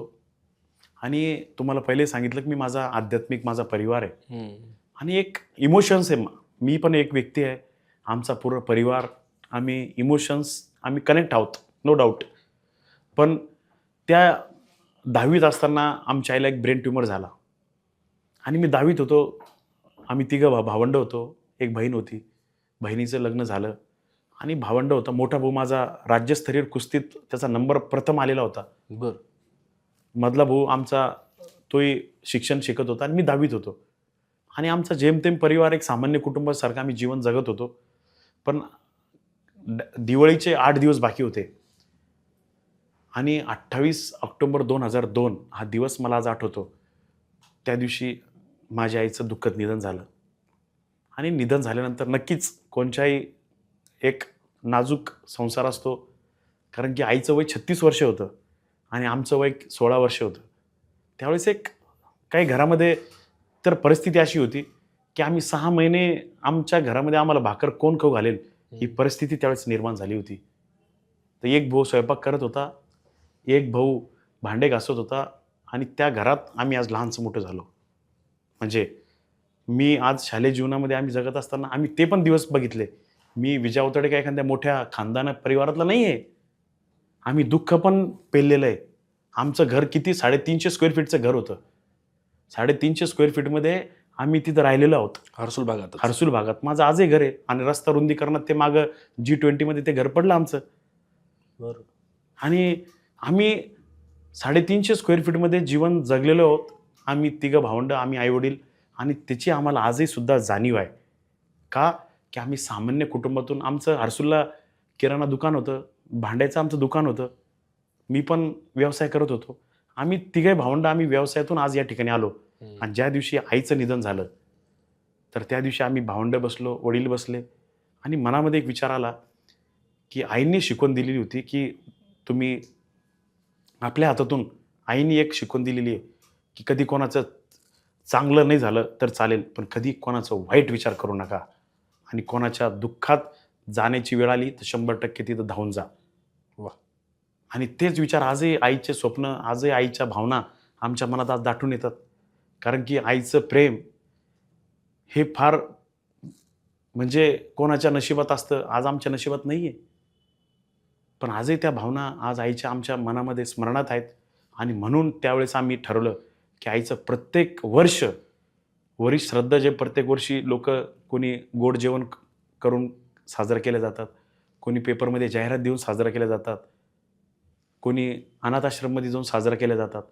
आम्ही ठरवलं की आता प्रत्येक वर्षी एक अनाथ मुलगी आपण दत्तक घेतली पाहिजे. आणि आज बघता बघता आमच्या आईला आज 23 वर्ष कंप्लीट होत आहे. आणि आज आतापर्यंत आम्ही 2 मुलींचे, ज्या मुली आम्ही पहिले दत्तक घेतल्या होत्या, दत्तक घेण्याचे 2 प्रकार आहे की एक मुलगी डायरेक्ट तुम्ही दत्तक अडप करणे आणि तिचं पूर्ण संसार, तिचं तुमच्या घरात आणणे, तिचं पूर्ण पालनपोषण करणे आणि तिचं तुम्ही विधिवत लग्न करणे, ह्या सगळ्या गोष्टी असतात. आणि आम्ही ज्या मुली घेतल्या त्या अनाथ आश्रममध्ये राहायला आहे. आणि जी मुलगी लग्नाला, तिचं वयवर्ष 18 होतं, कारण की तिच्यानंतर लग्नाचा प्रश्न तिच्यासमोर उभा असतो. आणि आजही आता आम्ही 2 मुलींचं लग्न लावलेलं आहे. आताही एका 2 मुलींचं लग्न आता सध्या मुलं बघणं आमचे चालू आहे. खरं तर तुम्ही भावनिक झालेला आहेत आईचा विषय या ठिकाणी निघाल्यानंतर.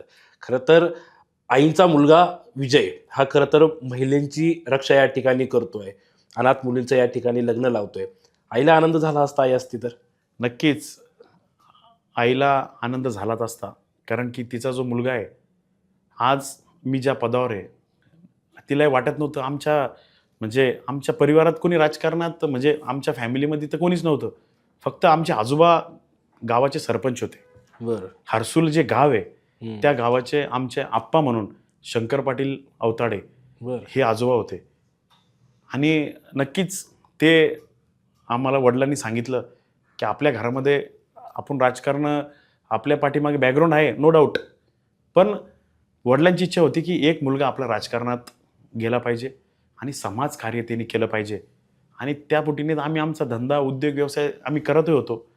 आणि त्या भावनेतून आज आईंचे जे काही स्वप्न आहे, आज ह्या अनाथ आश्रमाच्या वेगवेगळ्या मुलींना आम्ही दत्तक घेतलेलं आहे. हे आम्ही तर करतच आहोत. आणि मनामध्ये एक नेहमी तळमळ असते की आईचे विचार, आईचं जे स्वप्न होतं आज आपण पूर्ण करतोय. आणि ती जर असती आज, तर तिला अभिमान असता की माझा छोटा, कारण की मी घरात लहान होतो आणि मी सगळ्यात छोटा असल्यामुळे तिचा जीव माझ्यात होता. आणि मी म्हणजे आई सगळ्यात छोटा मुलगा म्हणल्यावर कसं आईची भावना त्याची कनेक्ट होतीच. तर त्याच्यामुळे आजही आईंचं आठवण येते. पण शेवटी कसं असतं जीवनामध्ये, आठवणी ह्या मनातच ठेवावं लागतात आणि विचार घेऊन पुढे चालावं लागतं. आणि नक्कीच तिचा विचार घेऊन आम्ही पुढे चालवत आहोत. आणि नक्कीच कुठेतरी मला ती बी वर कुठेतरी असेल, ती बी बघत असेल की जे कार्य चाललं आहे ते नक्कीच एकदम चांगलं कार्य आम्ही करत आहोत. आणि आम्हालाही विश्वास आहे, कोणचंही कार्य करताना मी तिचं दर्शन घेऊन मी घरातून पडतो, तर किती विघ्न येणार असतील मला, तर ते सगळे ती तारून घेते.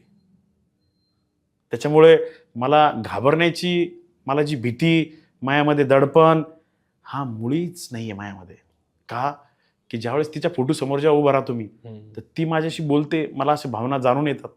आणि ती म्हणते, तू आपण वाईट कोणाचं करत नाही, तर चांगलं करायला घाबरायचं कोणाला. कदा हर्सुल भागामध्ये मोठ्या प्रमाणामध्ये पैलवान या ठिकाणी तयार होतात. त्याच पद्धतीनं संपूर्ण शहरामध्ये वेगवेगळ्या भागामध्ये असे पैलवान तयार झाले पाहिजे असं वाटतं तुम्हाला? नक्कीच माझं स्वप्न आहे. आजही तुम्हाला तुमच्या माध्यमातून सांगतो मी की हर्सुल गाव हे खऱ्या अर्थाने पुरातन वसलेलं गाव आहे. विक्रमादित्यांनी हर्सुल गावामध्ये हरसिद्धी मातेचं मंदिर बांधलेलं आहे.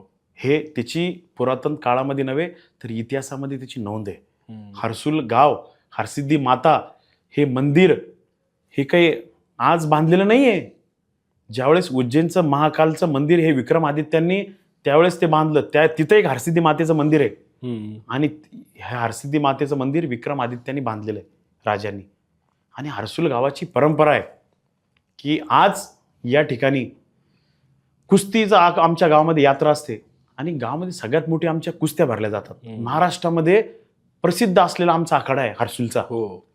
आणि आजही आम्ही हर्सुल गावामध्ये, आता आम्ही व्यायामशाळा आहे आमच्या, एक गावामध्ये 1-2 व्यायामशाळा आहे. एक भारत माता कुस्ती केंद्र म्हणून व्यायामशाळा आहे, एक हरसिद्धी व्यायामशाळा आहे. या व्यायामशाळेच्या माध्यमातून मुलांना प्रशिक्षण दिलं जातं. आमच्या गावामध्ये माझा एक वर्ग मित्र आहे हरिदास मस्के, तो NISSचा कोच आहे. तो माझ्या वर्गात होता. मी त्या वर्ग मॉनिटर होतो. आणि त्याला कुस्तीची फार आवड होते. तर त्यावेळेस त्याला प्रत्येक विषयामध्ये मी प्रोत्साहन त्याला दिलेलं आहे की बाबा तू चांगलं शिकतोय तर शिक आणि तू त्या क्षेत्रात पुढं होऊ शकतो काहीतरी. कारण की आपण आपल्या वर्गमित्रांना, मला अभिमान आहे. आणि आजही माझा एक छोटा भाऊ आहे नवनाथ अवताडे, तो महाराष्ट्र चॅम्पियन आहे 65 वयोगटामध्ये. त्यांनी महाराष्ट्र चॅम्पियनशिप मिळवलेली आहे. आज आमचा एक दुसरा भाऊ आहे अर्जुन अवताडे पैलवान, ते भारत माता कुस्ती केंद्र आम्ही सुरू केलं. तिथे आज 100 पैलवान तिथे मुक्कामी आहेत आणि सर्व जाती धर्माचे आहेत. असं नाही की हा या धर्माचा आहे, असं नाही. आम्ही सगळं पैलवान आहे, तो कुस्ती खेळतो, सगळ्यांना घेऊन आम्ही ताकदीनं त्या ठिकाणी आज प्रशिक्षण देण्याचं काम चालू आहे. आणि तुम्हाला मी दाव्याने सांगतो, छत्रपती संभाजीनगरमध्ये आज मोठे मोठे गावं आहेत, त्या गावामध्ये आज कुस्तीचं मोठं मोठं प्रशिक्षण, आज व्यायामशाळा आहेत. आणि भविष्यामध्ये आणखी व्यायामशाळा प्रत्येक 10 गावाच्या मागे एक व्यायामशाळा झाली पाहिजे, हे स्वप्न नक्की माझं आहे. खरं तर विजू, आपण जर पाहिलं तर तुम्ही उपमहापौर राहिलेले आहेत, आरोग्य सभापती राहिलेले आहेत. केंद्रात बीजेपीची सत्ता आहे, महाराष्ट्रात बीजेपीची सत्ता आहे, भाजपाचे अनेक आमदार देखील आपल्या संभाजीनगर शहरामध्ये आहेत. मात्र आरोग्याचा प्रश्न अजून काय मार्गी लागलेला नाहीये. म्हणजे आपण अजूनही घाटीत जर पाहिलं तर मोठ्या प्रमाणामध्ये त्या ठिकाणी रुग्ण त्या ठिकाणी आहे, त्यांची त्या ठिकाणी अनेक प्रश्न त्या ठिकाणी आहेत, ते मार्गी लागलेले नाहीये. अजूनही आरोग्याचा प्रश्न संभाजीनगर शहरामध्ये कायम आहे. खरं तर हे बघा, हा विषय, आपली जी घाटी आहे ती घाटी ते ग्रामीण रुग्णालय आहे. आणि महानगरपालिकेच्या माध्यमातून आपल्या शहरामध्ये साधारण एक 40 ते 45 हॉस्पिटल्स जे आरोग्य केंद्र आहेत, हे OPD सेंटर आहेत. आणि 5 सेंटर दवाखाने असे आहेत की जे डे नाईट चालतात महानगरपालिकेचे, तिथे डिलिव्हरी पण होतात आणि तिथे सगळ्या रोगांच्या तपासण्या सुद्धा तिथं केल्या जातात. पण महानगरपालिकेच्या वतीने आणखी अद्ययावत हॉस्पिटल व्हावं, ही आम्ही उपमहापौर असताना आम्ही संकल्पना त्यावेळेस मांडली होती. आणि मला अभिमान आहे की आज येनाकरामध्ये एक 65 बेडचं सुपर स्पेशलिस्ट हॉस्पिटल हे महानगरपालिकेचं आता उभं राहणार आहे. ते पूर्ण इमारत त्या ठिकाणी पूर्ण तयार आहे. आणि त्या ठिकाणी पूर्ण लॅब टेक्निशियन असेल, मोठ्या मोठ्या मशिनरी असेल, ICU म्हणजे MRIचे मशिनरी असतील, ICU म्हणजे ICUचं मोठी लॅब असेल, त्या ठिकाणी लॅब टेस्टिंगची लॅब असेल, आणि त्या ठिकाणी सगळ्या मशिनरी घेण्याचं काम सध्या चालू आहे. आणि महानगरपालिकेच्या माध्यमातून आपला दवाखाना 16 आहे, आरोग्यवर्धिनी 46 दवाखाने आहे. म्हणजे आत्ता माजी मुख्यमंत्री एकनाथ शिंदे साहेबांच्या माध्यमातून, देवेंद्र फडणवीस साहेबांच्या माध्यमातून जे आता आपला दवाखाना सुरू झालेला आहे आपल्या शहरामध्ये, मला अभिमानाने सांगायचं वाटेल, 7.5 रुग्णांची तपासणी, 7.5 लाख रुग्णांची तपासणी म्हणजे काय, तर तिथे आलेल्या सगळ्या रुग्णांचं रक्त तपासलं जातं. त्यांना साथीचे आजार आहे ते तिथे तपासले जातात आणि त्यांच्यावर तिथे इलाज त्यांना त्याच्यावर केला जातो. म्हणजे आजही महानगरपालिका ताकदीने प्रत्येक ठिकाणी उभा करतेय. पण तुमचा जो प्रश्न आहे की महानगरपालिकेची स्वतःची एक सुपर स्पेशलिस्ट हॉस्पिटल का नाही, जसं मुंबईमध्ये KM हॉस्पिटल आहे मुंबई महापालिकेचं, तर तुम्हाला आजही सांगतो, येणाऱ्या काळामध्ये आमचं स्वप्न आहे की महानगरपालिकेचं 250 बेडचं 200 बेडचं सुपर स्पेशलिस्ट हॉस्पिटल, जसं 65 बेडचं हॉस्पिटल उभं राहिलेलं आहे, तसं महानगरपालिकेचं 200 बेडचं हॉस्पिटल येणारे आम्ही या पंचवार्षिकमध्ये पुन्हा करू. आणि शहरातले जे रुग्ण आहे ते घाटीमध्ये जाणार नाही, त्याची सेवा महानगरपालिकेच्या दवाखान्यातच त्याचं रोगांचं निदान होईल, हा तुम्हाला विश्वासाने मी सांगतो. बरं, आरोग्याचाही विषय झालेला आहे. मात्र आपण जर पाहिलं तर तुम्ही देखील महानगरपालिकेच्या शाळेत त्या ठिकाणी शिकलेला आहेत. मात्र महानगरपालिका शाळेची बिकट अवस्था झाली आहे असं वाटत नाही तुम्हाला? किंवा त्या ठिकाणी विद्यार्थी आहेत किंवा पालक जे आहेत ते कुठेतरी टाळताना आपल्याला पाहायला मिळतात? मला तुम्हाला सांगायचं आहे, मी महानगरपालिकेच्या शाळेचा विद्यार्थी आहे आणि महापालिकेच्या शाळेत मी शिकलेलो आहे.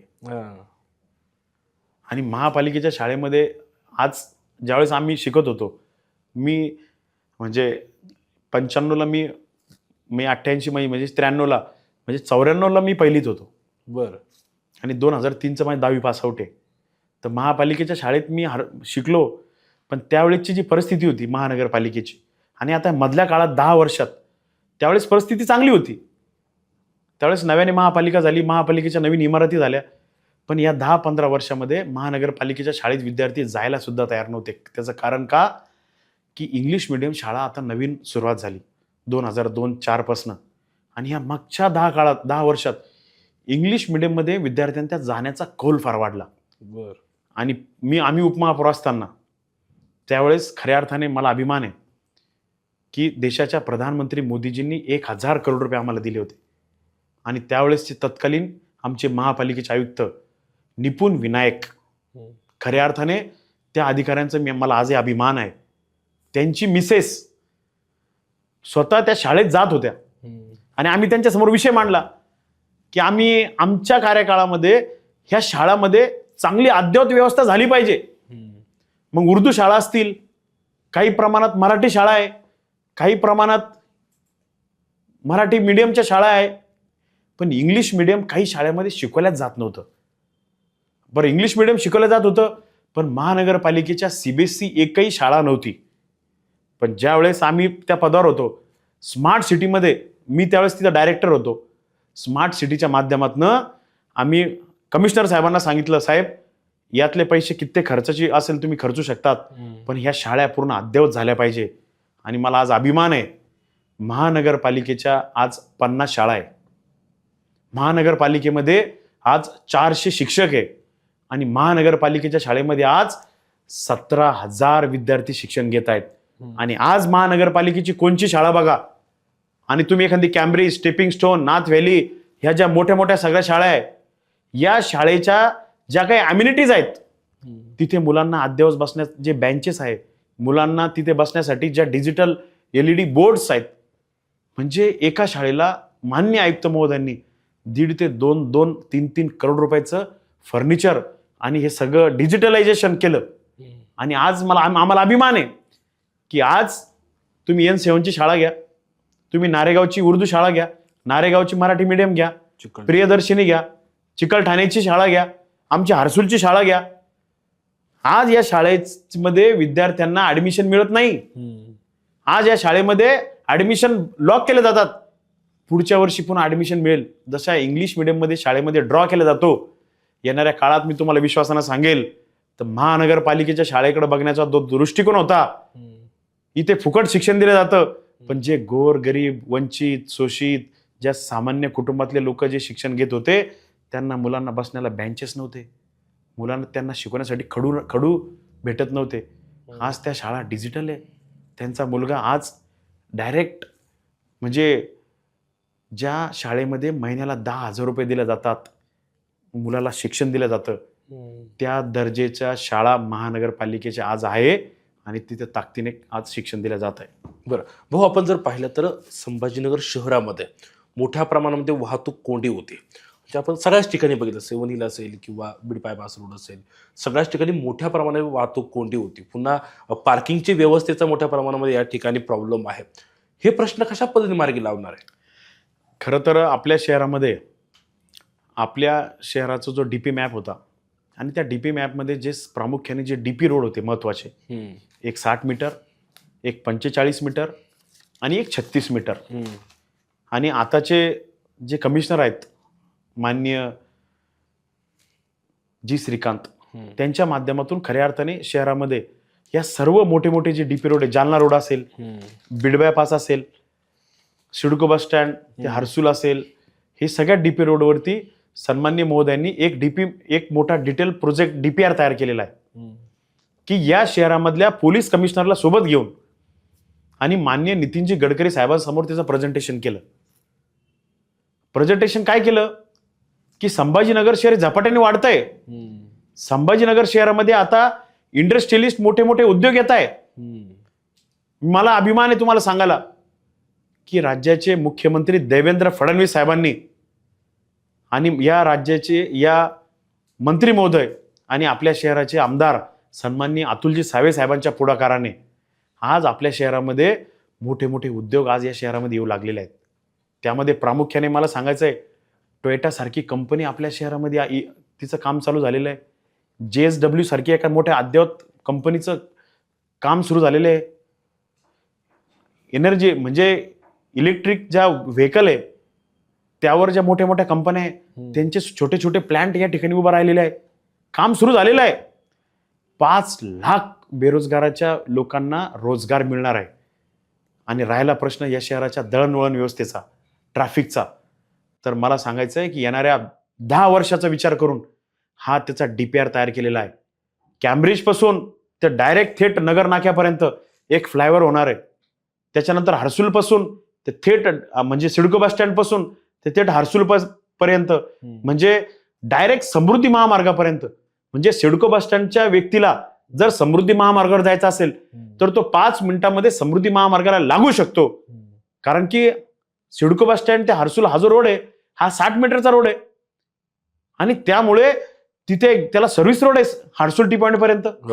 आणि त्याच्यामुळे साहेबांनी डिटेल आता एक प्रोजेक्ट तयार केलेला आहे आणि आम्हाला माहिती आहे आमच्या येणाऱ्या कार्यकाळामध्ये आमच्या ह्या येणाऱ्या 5 वर्षामध्ये महानगरपालिकेमध्ये हे सगळे जे अंडरपास असतील, भुयारी मार्ग असतील आणि शहरामध्ये जे काही ट्रॅफिक रूल्स अँड रेग्युलेशनच्या माध्यमातून जी काही ट्रॅफिक जाम होतीये याच्यासाठी फ्लायओव्हर असेल, या सगळ्या गोष्टी ह्या नवीन त्या डिटेल प्रोजेक्ट रिपोर्ट तयार केलेला आहे. आम्हाला त्यांनी विचारून घेतलेलं आहे, आमचे सजेशन त्यामध्ये घेतलेलं आहे आणि तुम्हाला मी दाव्याने सांगतो की येणाऱ्या काळामध्ये मान्य गडकरी साहेब असतील, मान्य राज्याचे मुख्यमंत्री असतील, ते त्याच्या पॉझिटिव्ह आहेत आणि शहराला पूर्णपणे पैसा देण्यासाठी त्यांनी सांगितलं तुम्ही काम करा, तुम्हाला वाटेल तो पैसा आम्ही देऊ. भाऊ, खरं तर आपण संभाजीनगर शहरामध्ये कशा पद्धतीने विकास झाला पाहिजे किंवा काय विकास झालेला आहे हे खूप अभ्यासू पद्धतीने या ठिकाणी मांडलेलं आहे. निवडणुकीच्या मैदानात आपण या ठिकाणी उतरलेले आहेत. मात्र तुमच्या मतदारसंघातील जनतेनं विजय अवताड्यांना का निवडून द्यावं? खरं तर मी ज्या मतदारसंघातून निवडून आलो, मी ज्यावेळेस 2015ला निवडणुकीला उभं राहिलो होतो तर त्यावेळेस मला झालेल्या मताची आकडेवारी म्हणजे माझ्या विरोधात 18 उमेदवार उभे होते बरं निवडणुकीसाठी आणि सगळ्या धर्माचे सगळ्या जातीचे उभा होते. इवन मी भाजपचा होतो तर माझ्या विरोधात काही विरोधकांनी माझ्याच अवताडे परिवारातील एक व्यक्ती उभा करून टाकला होता. बरं.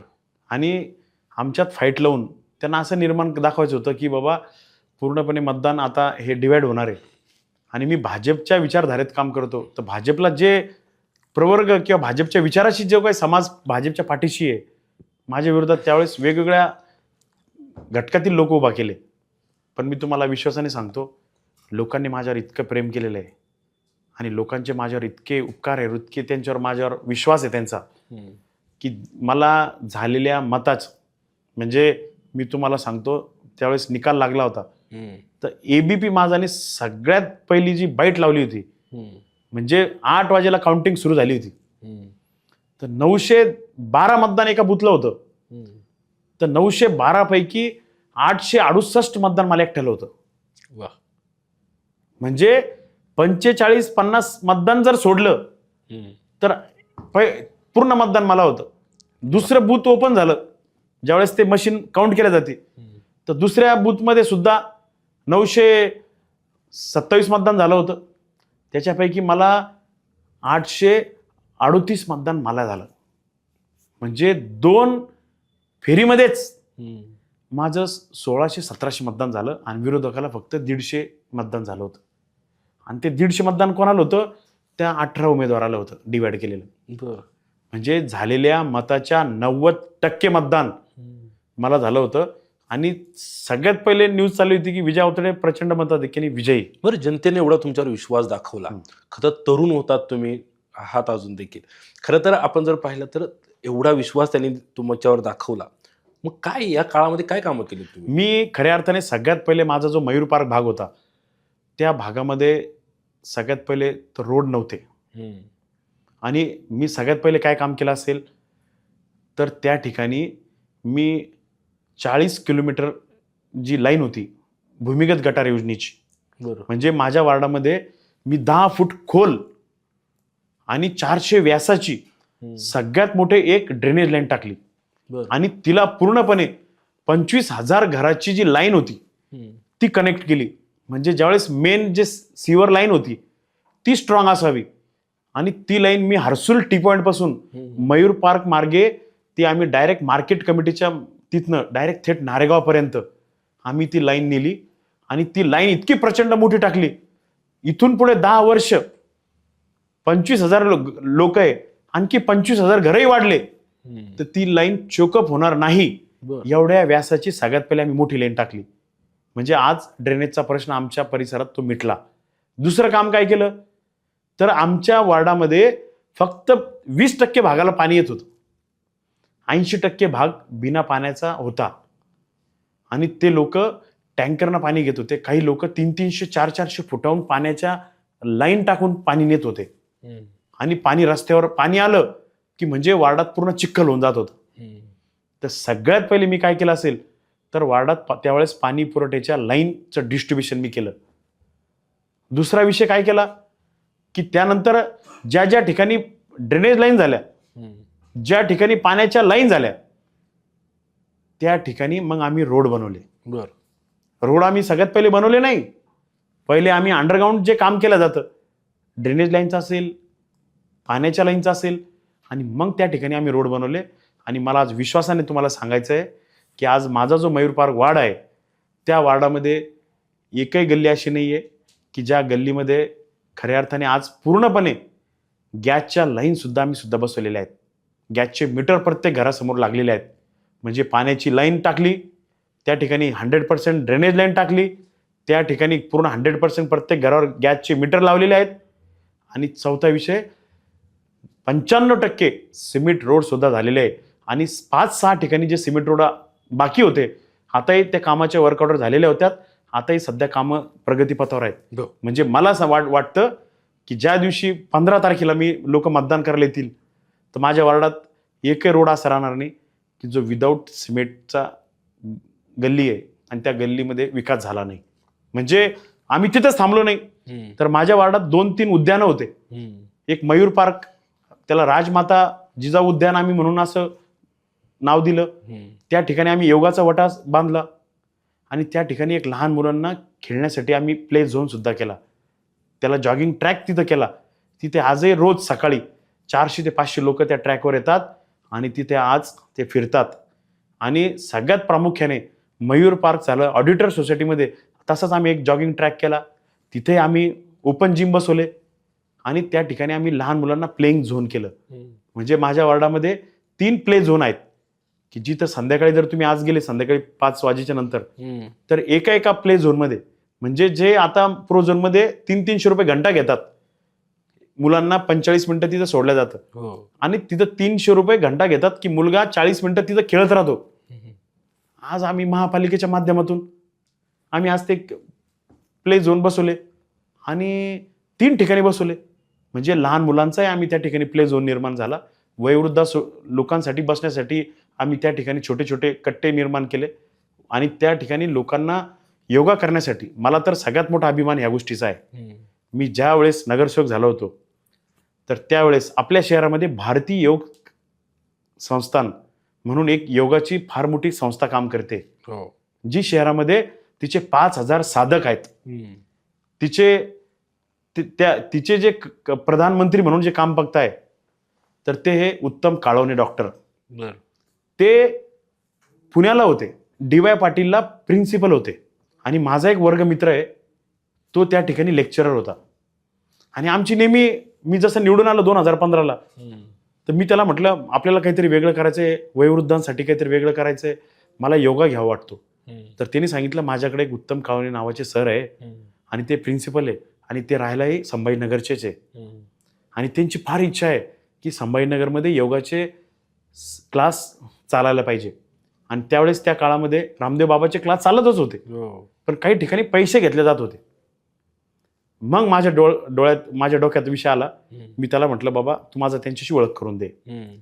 आणि त्यांनी एक दिवस शनिवारी ते इथे येत होते. त्यांचं सगळ्यात पहिले एक सेंटर झालं होतं ज्योतिनगरला, त्यांनी सुरू केलं होतं जिथं त्यांचं घर होतं. तिथं त्यांनी एक सुरुवात केली होती. मग मी त्यांना म्हटलं की तुम्ही माझ्या वार्डात सुरू करा, मला या लोकांसाठी काहीतरी करायचंय. सगळ्यात सेकंड जी ब्रँच ओपन झाली ती मयूर पार्कला ऑडिटर सोसायटीमध्ये चालू झाली.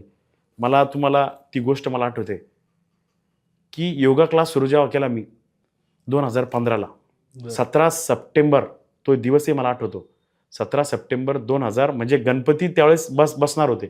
गणपतीचा पहिला दिवस होता गणेशांचा जयंतीचा. तर त्या दिवशी आम्ही सुरुवात केली होती आणि महिनाभर गंमत अशी झाली की सकाळी ते पुण्याहून येत होते. शनिवार रविवार ते पुण्याहून यायचे आणि इथे शिकवायला यायचे. म्हणजे मुक्कामी आले की सकाळी मला 5:30ला फोन यायचे, अरे विजय तू कुठे आहे? मी म्हटलं काका मी आता उठतोय. तर मला मलाही धाकच पडला होता. पण त्यांची जी जिद्द होती आणि माझ्या मनात एक तळमळ होती, लोकांसाठी आपण काहीतरी केलं पाहिजे. तर त्यावेळेस 15-20 दिवस जे लोक जॉगिंग ट्रॅक करायला येत होते ना, ते समोर शिकवायला बसायचे आणि त्यांच्या समोर मी बसायचे. आणि 200-300 लोक फक्त ट्रॅकवर जॉगिंग ट्रॅक करायचे. आणि मी त्यांना म्हणायचे, अरे बाबा तुम्ही करा ना, योगा करा ना. तर 8-10 दिवस मी 8-10 लोकांना घेऊन बसलो. आमच्या धाकामुळे लोक त्या ट्रॅकवर बी येणं सोडून दिलं लोकांनी की आपण गेलो की आपल्याला बसवतात योगाला. पण आज मला विश्वास आहे, 10 वर्ष झाले. 17 सप्टेंबर 2015 आणि आता मागे आम्ही 17 सप्टेंबर 2025. 10 वर्षामध्ये माझ्या एरियामध्ये जे सेकंड त्यांनी जे योगा क्लास सुरू केला होता, माझ्या परिसरात आज 35 शिक्षक योगाचे झालेले. आणि आज ऑडिटर्स सारख्या ठिकाणी, मयूर पार्क सारख्या ठिकाणी, जाधववाडी असेल, भगतसिंग नगर असेल, एका सेंटरमुळे हडको सिडकोमध्ये आज 40 ठिकाणी योगाचा सेंटर उभा झालेला आहे. आणि त्या 40 ठिकाणी जे सगळे शिक्षक आहेत ते मयूर पार्कचे आहेत. आणि आज 2000 लोकांना निरोगी करण्याचं काम ते एका योगा क्लासमुळे झालेलं आहे. आणि मला त्याचा सार्थ अभिमान आहे. 365 दिवस नित्यनेम निशुल्क योगा त्या ठिकाणी घेतला जातो. आणि कित्येक मायबाप मला त्या लोकांचा, ते आजही मला भेटले. मी ज्या वार्डात फिरतो तर त्यावेळेस मी लोकांना सांगत होतो की कोणी म्हणजे माझं पाठ दुखते, मला अशक्तपणा आहे, कोणाच्या गोळ्या आहे, बीपी आहे, शुगर आहे, मी त्यांना म्हणायचे तुम्ही योगात या. माझा प्रचार तोच होता, तुम्ही योगात या. आज 2000 लोकांच्या गोळ्या बंद झाल्या, जे लोक रोज योगा करताय. आणि तोच आनंद आहे मला. म्हणजे वार्डामध्ये मी काय केलं तर मूलभूत सुविधाचं काम केलं. वार्डामध्ये मी काय केलं तर गणेश उत्सवाच्या माध्यमातून मी सांस्कृतिक कार्यक्रम घेतो. वार्डात मी काय काम केलं तर मी वार्डात त्या ठिकाणी मंदिरं असतील, त्या ठिकाणी वेगवेगळे सभागृह असतील, ओपन ग्राउंड असतील, त्या ठिकाणी मी उभारणीचं काम सुद्धा केलं. त्यानंतर काय केलं असेल तर वार्डामध्ये माझ्या मयूर पार्क जाधववाडीमध्ये या परिसरामध्ये 22 शाळा आहे. 17,000 विद्यार्थी आमच्याकडे शिक्षण घेत आहे. आणि त्यांच्यासाठी जागा, प्लेग्राऊंड, शाळा, रस्ते याच्यावर आम्ही काम केलं. आणि येणाऱ्या काळामध्ये आम्ही जे तरुण मुलं होते, जे टुकार मुलं होते, जे कट्ट्यावर बसत होते, ज्या महिलांना छेडछाड करत होते, तर ते सुद्धा सगळं बंद केलं आम्ही. आणि आज आमच्या वार्डामध्ये मयूर पार्कमध्ये जो N1 मध्ये 10,000 रुपये स्क्वेअर फीटचा रेट आहे, तो मयूर पार्कमध्ये ऑडिटर सोसायटीत 12,000 रुपयांना स्क्वेअर फीटना प्लॉट भेटत नाही. आणि ज्यावेळेस मी निवडून आलो होतो त्या दिवशीचा रेट होता 2,000 रुपये, 2,200 रुपये. 8,000 रुपये रेट त्या ठिकाणी वाढला. का? रस्ते, पाणी, लाईट व्यवस्था, गार्डन, ट्रॅक, तिथे मंदिरं, लोकांना एकदम प्रशस्त, या सगळ्या मूलभूत सुविधा झाल्या. तुम्ही हर्सूल भागात कुठे फिरा, 4-5 हजार रुपये स्क्वेअर फीटना प्लॉट भेटत नाही. का भेटत नाही? तिथे रस्ते झाले, तिथे पाणी झालं, लाईट झालं, लोकांना सुविधा मिळाल्या. आणि म्हणून आज आम्ही प्रत्येक क्षेत्रात तिथं काम केलं. आणि आजही मला विश्वास आहे येणाऱ्या काळामध्ये मी लोकांना जातो आज प्रचार करायला, लोक म्हणते भाऊ तुम्ही येऊ नका. का? की भाऊ तुम्ही काम केलेलं आहे. माझं ऑफिस झाले आज 10 वर्ष. त्या ठिकाणी माझं ऑफिस सकाळी 9 ते रात्री 9 पर्यंत उघडं असतं. लोकांना अटेस्टेड असू द्या, लोकांना वेगवेगळ्या सरकारी योजना असू द्या. आमच्या वार्डाच्या माध्यमातून काय केलं आम्ही, 12,000 लोकांना आम्ही श्रम कार्ड काढून दिले. माझ्या वार्डाच्या माध्यमातून काय काम केलं असेल आम्ही, तर आम्ही राशन कार्ड 1,500 लोकांना राशन कार्ड काढून दिले. माझ्या कार्यकाळात मी काय काम केलं असेल तर 5,500 ते 6,000 लोकांना आम्ही मतदान कार्ड त्यांचे भरून त्यांना मतदान कार्ड मिळवून देण्याचं काम केलं. 1,500 लोकांना कामगार कल्याणच्या किट आम्ही वाटप केल्या. कोरोनाच्या काळामध्ये आम्ही 500 क्विंटल धान्य वाटप केलं. अहो अतिशोक्ती नाही, कोरोनाच्या काळामध्ये आम्ही आमच्या हर्सूल भागामध्ये दीक्षाभूमी नगर म्हणून हा एक एरिया होता. 1 वर्ष कोरोनाच्या काळामध्ये 150 कुटुंबाला दर महिन्याला 1 ते 1,500 रुपयाची किट, विठू माऊली अन्न योजना, ही सुरुवात मी केली. आणि आजही तुम्ही बघू शकतात त्या 150 लोकांना 1 वर्ष अन्नधान्य आम्ही वाटप करण्याचं काम केलं. मला त्याचा म्हणजे गर्व नाही आहे, पण त्या गोरगरिबांच्या घरामध्ये कोरोनाच्या काळामध्ये चुली पेटत नव्हत्या. तर त्या ठिकाणी आम्ही ताकदीनं उभं राहिलो. कोरोनाच्या काळामध्ये मी 4 महिने मी घर सोडून माझ्या दुसऱ्या एका फ्लॅटमध्ये आम्ही राहिलो, माझ्यासोबत माझे मित्रपरिवार. कारण की माझी जॉईंट फॅमिली आहे, माझ्या घरामध्ये 22 मेंबर आहे. तर आम्ही त्यांना सोडून कोरोनाच्या काळात आम्ही काम केलं. का की माझ्या एकट्यामुळे माझ्या परिवाराला कोरोना होऊ नये. पण भगवंताच्या कृपेने तुम्हाला सांगतो, मी त्यावेळेस उपमहापौरही होतो आणि त्यावेळेस कोरोना जसा लागला की त्यावेळेस आम्ही रस्त्यावर उतरलो आणि फुल ताकदीनं आम्ही काम केलं. सॅनिटायझेशन असेल, लोकांच्या घरात कोविड पेशंट निघत असेल त्याला दिलासा देण्याचं काम केलं. प्रत्येक कॉलनीमध्ये आम्ही क्वारंटाईन केलं. प्रत्येक घरामध्ये जाऊन त्याला विश्वास दिला. ज्या घरामध्ये एखादा जर वयोवृद्ध लोक असेल तर त्यांना मेडिकल औषधी पुरवण्याचं काम सुद्धा आम्ही केलं. आणि एखाद्या घरात जर फक्त पत्नी आणि पती असेल आणि जर एखाद्या एकाच व्यक्तीला जर कोविड झाला असेल तर त्याला त्यावेळेस असुरक्षितता वाटत होती. तर त्यावेळेस आम्ही त्यांना विश्वास दिला, तुम्ही घाबरू नका, काही रात्री बेरात्री मदत लागली तर आम्ही हेल्पलाईन नंबर सुद्धा आम्ही त्यावेळेस त्या काळात चालू ठेवला होता. कारण की हर्सुल टी पॉइंटला चेक पॉईंट होता. बरोबर. आणि भरपूर काम केलं. म्हणजे दुःखाच्या काळामध्ये आम्ही रस्त्यावर उतरलो, विकासात्मक कामं केले. एक शिवपुराणसारखं मोठं आम्ही शिवपुराण तिथं केलं. मला विश्वास नव्हता. मी ज्यावेळेस प्रदीपजी मिश्रा यांच्या चिरंजीव राघोजी मिश्रा यांच्याशी संवाद मी जेव्हा भेटलो आणि माझी इच्छा होती की माझ्या एरियामध्ये शिवपुराण झालं पाहिजे. आणि ज्यावेळेस ही संकल्पना मी मांडली, मला त्यांनी सांगितलं की आम्ही डेट कळवू. आणि रात्री 11:30 वाजले त्यांनी त्यांच्या फेसबुकला ट्विट करून टाकलं की संभाजीनगरला आम्ही ह्या तारखेला येतोय. माझा मित्र आहे जवळचा बाबासाहेब येता, त्याच्या पत्नीने बघितलं, अरे विजय भाऊंनी ते शिवपुराण ठेवलं. आणि तिने माझ्या मिसेसला मेसेज टाकला की तुम्ही शिवपुराण ठेवलं का. तर ती म्हणे तुम्ही मला सांगितलंच नाही. मी म्हटलं मलाही माहित नाही त्यांनी डेट केव्हा दिली, मी फक्त इच्छा व्यक्त केली. हे बघा, मनापासून ज्यावेळेस इच्छा व्यक्त केली ना ती त्यांनी स्वीकारली. आणि मला विश्वास आहे महाशिवपुराणमध्ये तुम्ही जर बघितलं असेल, तुम्ही पण त्यावेळेस आला होता, तुम्ही पण त्या माध्यमातून बऱ्याच भाविकांशी संवाद तुमचा झालेला होता. त्यावेळेस 1,00,000 लोक रोज त्या महाशिवपुराणला येत होते. मला सगळे लोक हसत होते की भाऊ तुम्ही इतकं मोठं कसं काय डेअरिंग केली. पण मी म्हटलं नाही, त्या भगवंतानं मला काहीतरी ताकद दिली आणि हे कार्य होतंय. त्या शिवपुराणमध्ये रोज 50 क्विंटलच्या चपात्या माझ्या माय मावल्या करून घेऊन येत होत्या. एक दिवस पूर्णपणे मयूर पार्कच्या वार्डातील 2,000 घरांनी ठरवलं. आम्ही सांगितलं त्यांना, मी इतका मोठा नाहीये, मी हे कार्य करण्यासाठी निमित्त आहोत, पण हे धर्माचं काम जर करायचं असेल तर आपल्याला त्या ठिकाणी रस्त्यावर आपल्याला उतरून हे कार्य करावे लागणार आहे. त्यावेळेस आपण ते ताकदीनं केलं. तुम्ही बघितलं 7 दिवस लोकांनी अन्नदान केलं लोकांनी. आणि कुठे गालबोट न लागता रोज 2,000 लोकांचं मेडिकल चेकअप होत होतं.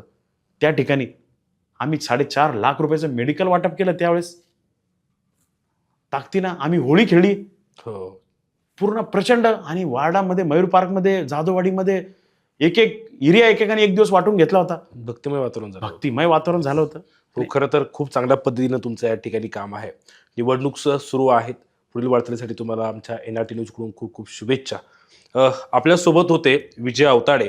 विविध विषयांवर त्यांनी या ठिकाणी चर्चा केलेली आहेत, अनेक मुद्दे त्यांनी या ठिकाणी मांडलेले आहे आणि विकास कामं जे केलेलं आहे त्याचा अक्षरशः पाडा या ठिकाणी त्यांनी वाचलेला आहे. भाऊ, पुन्हा एकदा तुम्हाला खूप खूप शुभेच्छा. या विशेष कार्यक्रमामध्ये आपण इथंच थांबतोय. पुन्हा भेटूया, तोपर्यंत नमस्कार.